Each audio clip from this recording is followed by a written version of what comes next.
Мен Шымкенттің шуағында өскен жалғыз қыз едім.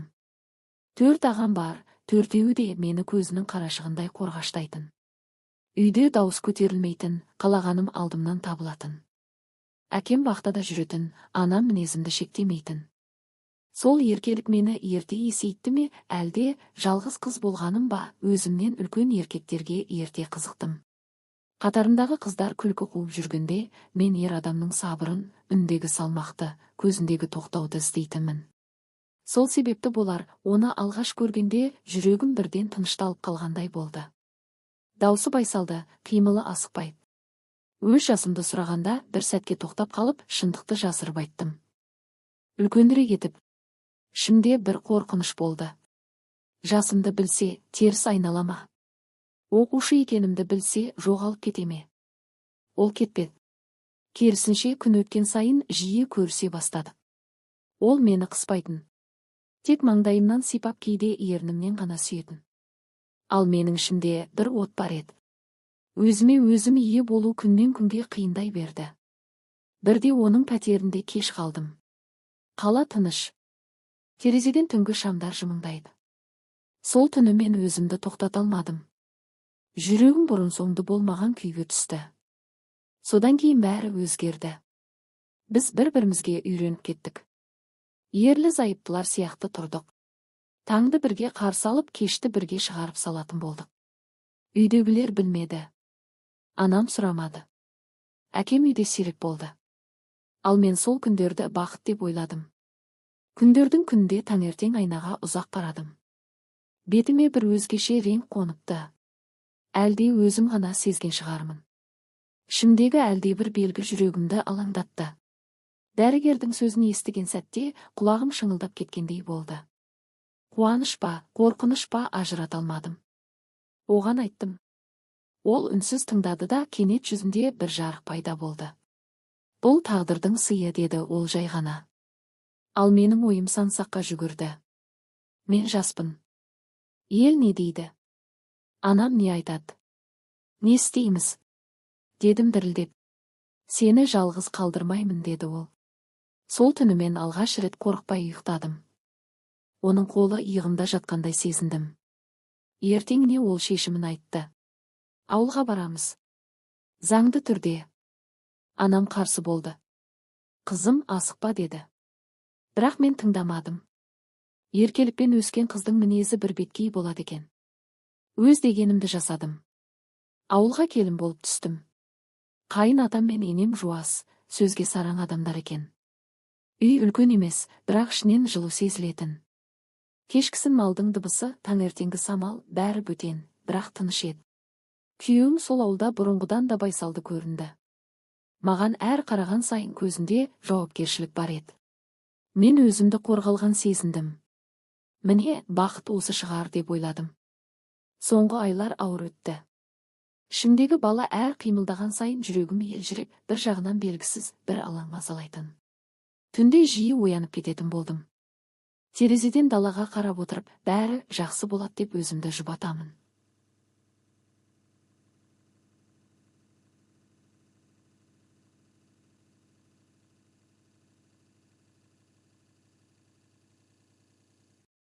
Сол түні жаңбыр сіркіреп тұрды. Таңға жуық ішім шымырлап, бір түрлі салқын сезім пайда болды. Үрейленіп ояндым. Күйеуіме сыбырлап айттым. Шыда, жаным, қазір апарамын, деді ол асығып. Киімімді әрең жинап жолға шықтық. Ауыл іші тым-тырыс. Тек көліктің жарығы қараңғылықты қақ жарып бара жатты. Мен ішімнен ғана дұға оқыдым. Сол дұғаның әр сөзі жүрегімнен қан тамғандай ауыр еді. Кенет бәрі өзгерді. Ауыл шетіне жете бергенде қатты соққы болды. Құлағым шыңылдап, көзім қарауытып кетті. Бір сәтке тынысым тоқтағандай сезіндім. Ары қарай не болғанын анық білмеймін. Тек айқай, жарық, біреудің даусы. Көзімді ашқанда аурухананың суық иісі сезілді. Қасымда бөтен адамдар.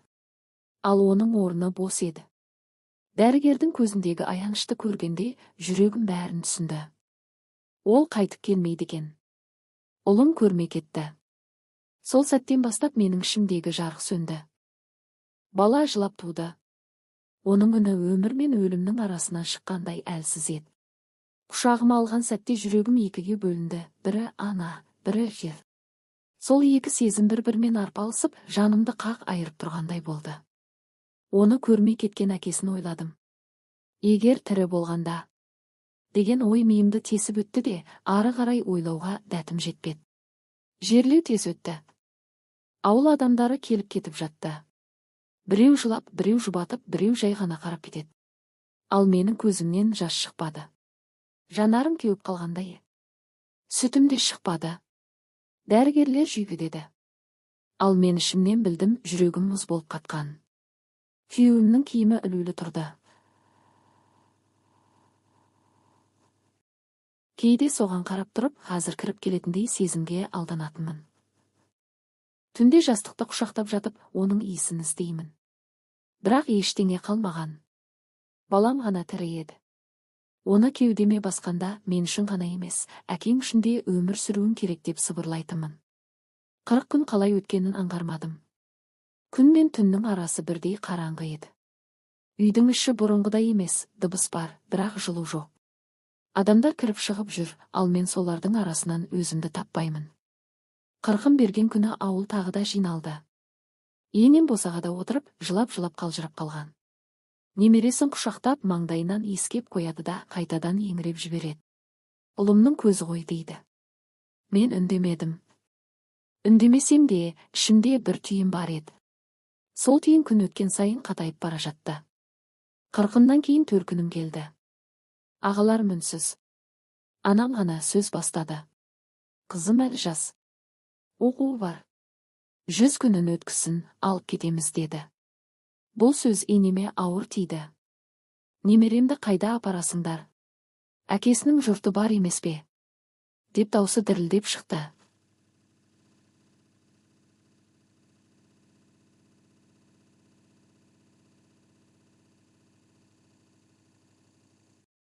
Екі жақта дұрыс айтып тұр. Ал менің даусым жоқ еді. Өз тағдырым туралы өзгелер шешіп жатқандай сезіндім. Бір жағы өз үйім, бір жағы үйреніп қалған босаға. Түнде баламды тербетіп отырып, ойға баттым. Қайда барсам да, жесірлігім бірге барат деген ой жүрегімді қарып өтті. 40-нан кейін көп ұзамай ол келді. Әскер киімін шешіп, қарапайым киіммен кіріп келгенде, үйдің іші бір сәтке тына қалды. Күйеуіме қатты ұқсайтынын сол кезде ғана байқадым. Бойы сымбатты, иығы кең, жүзі сабырлы. Көзінде қайғы бар, бірақ жасын сыртқа шығармайды.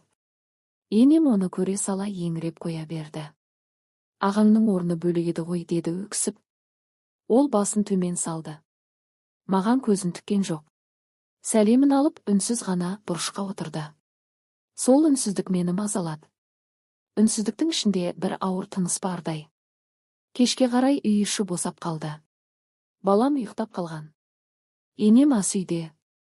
Ал біз бір бөлмеде екі жақта үнсіз отырдық. Пештің оты маздап жанып тұр. Сол оттың жарығы оның жүзін анда-санда айқындап қояды. Қалайсың? Деді ол ақыры. Даусы күйеуімнің даусына тым ұқсас шықты. Жүрегім шым ете қалды. Өзімді ұстап, шүкір дедім қысқа ғана. Сол сәтте көзіміз түйісті. Ұзақ емес, бірақ жеткілікті. Екеуміз де тез көзімізді тайдырдық. Ұят па, қорқыныш па, білмедім. Тек жүрегім бір түрлі соғып кетті. Түнде ұйықтай алмадым. Баламның тынысын тыңдап жатып, ойым сансаққа кетті. Неге оның келгені мені бұлай мазалат деп өз-өзіме сұрақ қойдым. Бірақ жауап таппадым. Ол үйде жүрген сайын, менің ішімде бір арпалыс басталды. Бір жағында жесірлік, адалдық, ел сөзі. Екінші жағында тірі жанның жылуға мұқтаж жүрегі. Мен сол екі ортаның ортасында қалдым. Тағдыр ғой. Әмеңгерлік ата салт. Бірақ бәрібір ең ауыр сөз. Ол айыпта емес, ақтауда емес. Тек үкімсіз үкім. Мен бұрынғыдай жыламадым. Көз жасымда шаршаған сияқты. Ішімде бір ғана ой қалды. Мен енді өз өмірім үшін ғана жауаптымын. Қайным енді күйеуім деп айтуға ауыз бармайды. Үнсіз, бірақ тірек болды. Қатты сөйлемейді. Қатты қимылдамайды. Мені бұрынғы қыздармен салыстырмайтынын сеземін. Сол үшін де оған ішімнен алғыс айттым. Кей түндері бәрібір ұйқы қашады. Бұрынғы құшақ еске түседі. Бірақ ол сағыныш енді жанды өртемейді. Тек естелік болып тұрады. Мен өзімді алғаш рет кешірдім. Жастығымды, қателігімді, арманымды. Жыл өтті. Сосын тағы бір жыл. Мен өзгердім. Күле бастадым. Күнге қарай жүретін болдым. Бақыт дегеннің бір ғана түрі болмайтынын енді түсіндім. Біреу үшін ол махаббат. Біреу үшін бала. Ал мен үшін ол аман қалу болды. Кейде түнде далаға шығып аспанға қараймын. Жұлдыздар сол қалпы. Ал мен басқадамын. Мен сені сатпадым деймін ішімнен марқұм күйеуіме. Мен тірі қалдым. Бұл сөз ақталу емес.